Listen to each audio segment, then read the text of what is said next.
संघाचा हा बौद्धिक सोहळा नागपूरमधील ही दृश्य आपण पाहतोय। डॉक्टर केशव हेडगेवार यांच्या स्मृतीस्थळाला या ठिकाणी मुख्यमंत्री देवेंद्र फडणवीस यांनी ही भेट दिलेली आहे। नागपुरात आज संघाचा बौद्धिक आहे। संघाच्या बौद्धिकाला भाजप आणि शिंदेंच्या शिवसेनेचे आमदार उपस्थित आहेत, मात्र राष्ट्रवादीचे आमदार आणि मंत्री या ठिकाणी अनुपस्थित असल्याची ही माहिती आहे।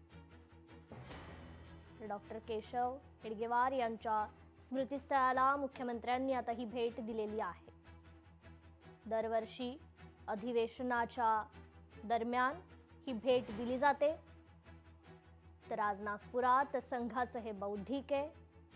या बौद्धिकास भाजपचे आणि शिंदेंच्या शिवसेनेचे आमदार उपस्थित आहेत। महायुतीचे आमदार रेशीम बागेत दाखल झालेले आहेत। डॉक्टर केशव हेडगेवार यांच्या स्मृतीस्थळाला या ठिकाणी भेट देण्यात आलेली आहे।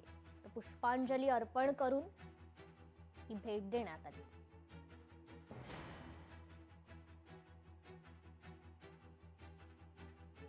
महायुतीचे आमदार आता रेशीम बागेत दाखल झालेले आहे। डॉक्टर केशव हेडगेवार यांच्या स्मृतीस्थळी हे अभिवादन करण्यात आलेलं आहे।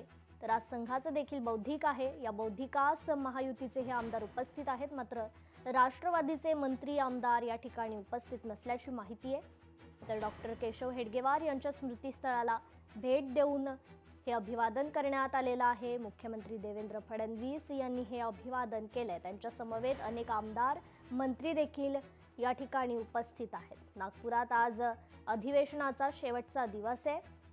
दरवर्षी अधिवेशनादरम्यान डॉक्टर केशव हेडगेवार यांच्या स्मृतीस्थळी भेट दिली जाते, त्यांना अभिवादन केलं जातं।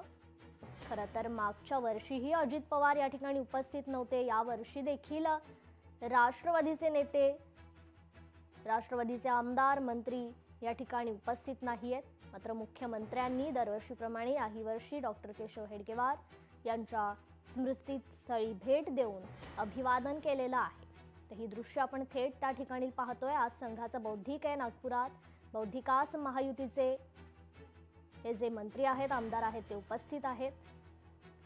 मुख्यमंत्री देवेंद्र फडणवीस देखील रेशीम बागेत दाखल झाले।